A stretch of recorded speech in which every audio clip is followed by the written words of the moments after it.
বিষয়টা আলোচনা করব মিওসিস কোষ বিভাজন পদ্ধতি। মিওসিস কোষ বিভাজন পদ্ধতি খুব বিস্তারিতভাবে তোমাদের ক্লাস 10 সিলেবাসে নেই, খুব সংক্ষিপ্ত আকারে আছে। আমি যতটা সম্ভব হয় তোমাদের বুঝতে সুবিধা হয় সেইভাবে আলোচনা করছি। মিওসিস কোষ বিভাজন হলো এক বিশেষ ধরনের জটিল কোষ বিভাজন পদ্ধতি, যেখানে নিউক্লিয়াস এবং সাইটোপ্লাজম পরপর দুবার বিভাজিত হয়, কিন্তু ক্রোমোজোমের বিভাজন হয় একবার। ফলে একটা মাতৃকোষ থেকে 4টে অপত্য কোষ তৈরি হয়।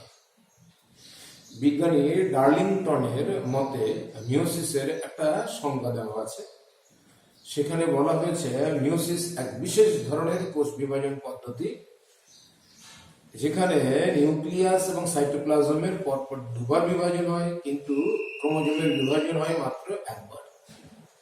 এর ফলে একটা ডিপ্লয়েড মাতৃকোষ থেকে মোট 4টে হ্যাপ্লয়েড কোষ তৈরি হয়। এবার চলে যাই এই মিওসিস কোষ বিভাজনের বৈশিষ্ট্য। মিওসিস কোষ বিভাজনের বৈশিষ্ট্যের মধ্যে একটা উল্লেখযোগ্য হলো, এখানে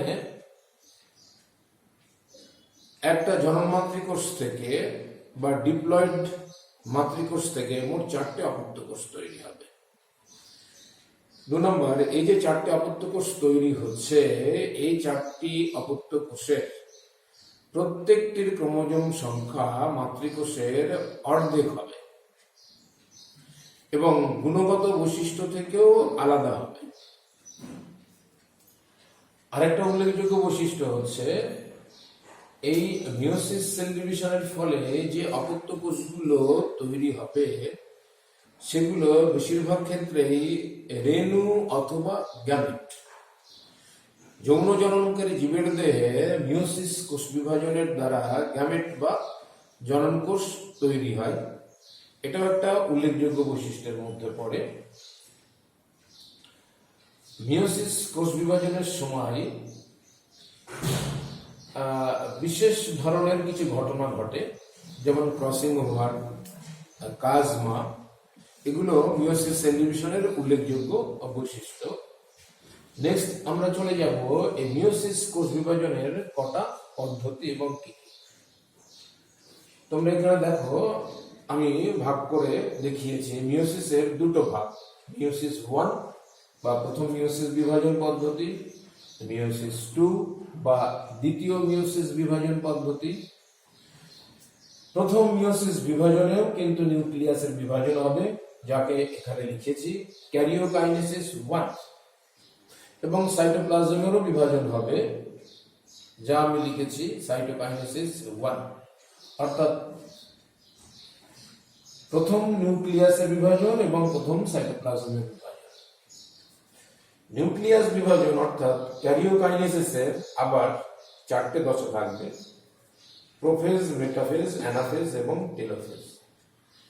প্রত্যেক ক্ষেত্রেই কিন্তু নামগুলো হবে প্রোফেজ 1, মেটাফেজ 1, অ্যানাফেজ 1 এবং টেলোফেজ 1।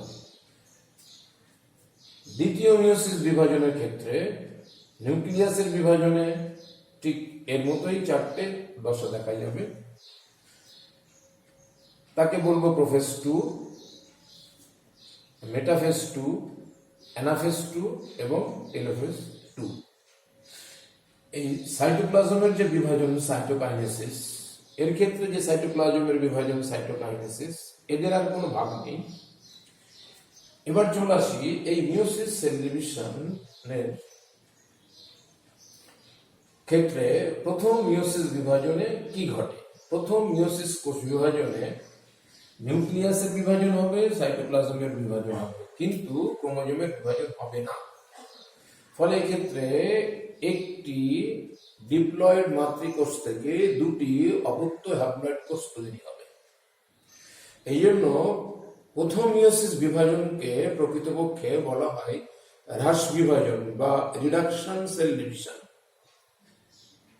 আবার প্রথম মিওসিসের ফলে যে দুটো অপত্য কোষ তৈরি হয় সেই অপত্য কোষ দুটোর ক্রোমোজোম সংখ্যা তো আলাদা, কিন্তু তাদের গুণগত বৈশিষ্ট্য মাতৃকোষ থেকে আলাদা। এই জন্য প্রথম মিওসিস কোষ বিভাজনকে আবার হেটারোটাইপিক সেল ডিভিশন বলা হয়। এখানে হেটারো মানে ভিন্ন, যে দুটো অপত্য কোষ তৈরি হচ্ছে প্রথম মিওসিস বিভাজনের ফলে সেই অপত্য কোষের ক্রোমোজোম গুলোর গুণগত বৈশিষ্ট্য মাতৃকোষ থেকে আলাদা বলেই কিন্তু নাম দেওয়া হয়েছে হেটারোটাইপ কোষ বিভাজন। আবার কোষে অপত্য কোষে ক্রোমোজোম সংখ্যা মাতৃকোষের অর্ধেক হচ্ছে বলে প্রথম মিওসিসকে আবার আমরা হ্রাস বিভাজনও বলে থাকি, রিডাকশন ডিভিশন ইংরেজিতে বলা হয়। দ্বিতীয় মিওসিসের ক্ষেত্রে নিউক্লিয়াসের বিভাজন হবে, সাইটোপ্লাজমের বিভাজন হবে এবং নিউক্লিয়াস মধ্যস্থ ক্রোমোজোমেরও বিভাজন হবে। ফলে এক্ষেত্রে যে অপত্য কোষগুলো তৈরি হবে সেই অপত্য কোষগুলোর ক্রোমোজোম সংখ্যা মাতৃকোষের সমসংখ্যক এবং সমগুণ সম্পন্ন হবে। এই জন্য দ্বিতীয় মিওসিসকে অর্থাৎ মিওসিস টু, দ্বিতীয় মিওসিস অর্থাৎ মিওসিস টু কে আমরা বলে থাকি এক ধরনের মাইটোসিস বা সমবিভাজন পদ্ধতি। তোমরা একটু যদি বিস্তারিত ভাবে বইটা পড়ে দেখো, সেটা দেখবে দ্বিতীয় মিওসিসকে আমরা হোমোটাইপিক সেল ডিভিশনও বলে থাকছি বা সমবিভাজন বলে থাকছি। তাহলে প্রথম মিওসিস হচ্ছে হেটারোটাইপিক সেল ডিভিশন, দ্বিতীয় মিওসিস হচ্ছে হেটারোটাইপিক সেল ডিভিশন। এবার চলে যাব মিওসিসের তাৎপর্যের মধ্যে। এই যে মিওসিস কোষ বিভাজনের কি কি গুরুত্ব বা তাৎপর্য রয়েছে। মিওসিস কোষ বিভাজনের উল্লেখযোগ্য গুরুত্ব বা তাৎপর্য হচ্ছে মোটামুটি চারটে। আমি চারটে বলবো, এটাকে ভেঙে অনেকগুলো ছোট ছোট পয়েন্টস করা যায়। আমি উল্লেখযোগ্য পয়েন্টস গুলো একটু বেশি উল্লেখ করে যাচ্ছি।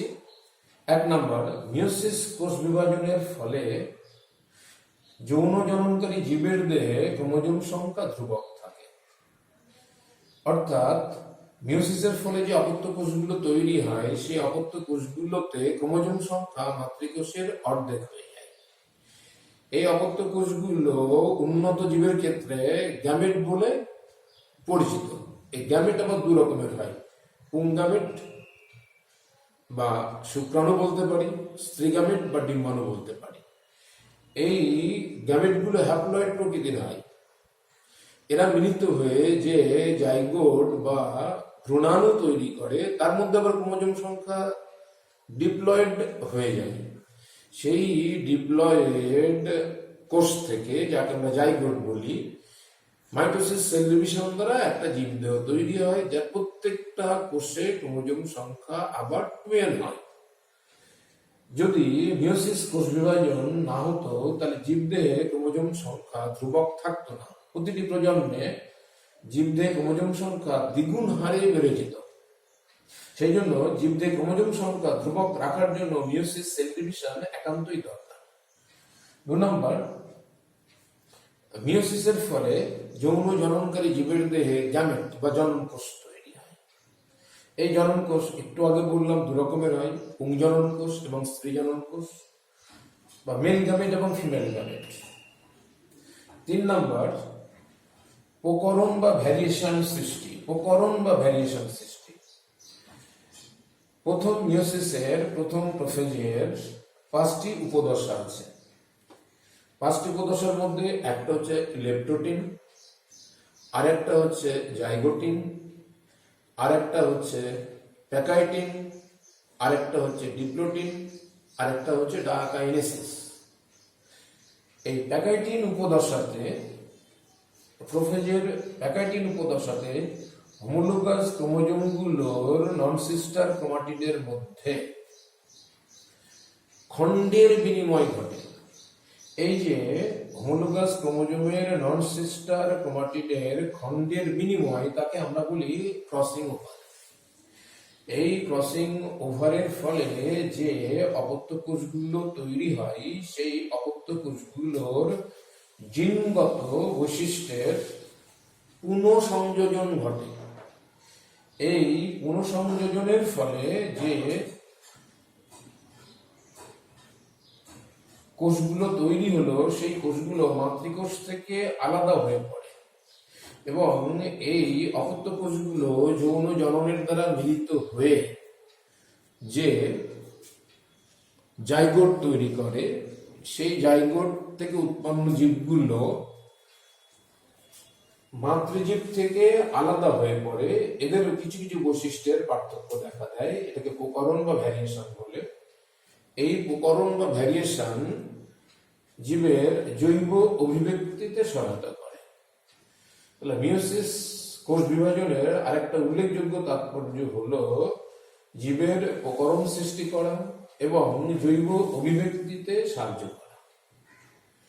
আরেকটা পয়েন্টস বলা যেতে পারে, মিওসিসের ফলে যৌন জননকারী জীবের দেহে এবং অযৌন জননকারী জীবের দেহে যৌনক্রম বলে একটা ঘটনা দেখা যায়। মস ফার্ন এই জাতীয় জীবের দেহে খুব পরিষ্কার ভাবে দুটো দশা দেখা যায়, একটা অযৌন জনন দশা এবং যৌন জনন দশা।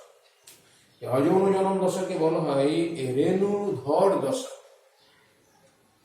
আর যৌন জননকারী দশাকে বলা হয় লিঙ্গধর দশা। এই লিঙ্গধর এবং রেণুধর দশা দুটোর পর্যায়ক্রমে যে আবর্তনের ঘটনা, তাকে আমরা যৌনক্রম বা ইংরেজিতে অল্টারনেশন অফ জেনারেশন বলে থাকি।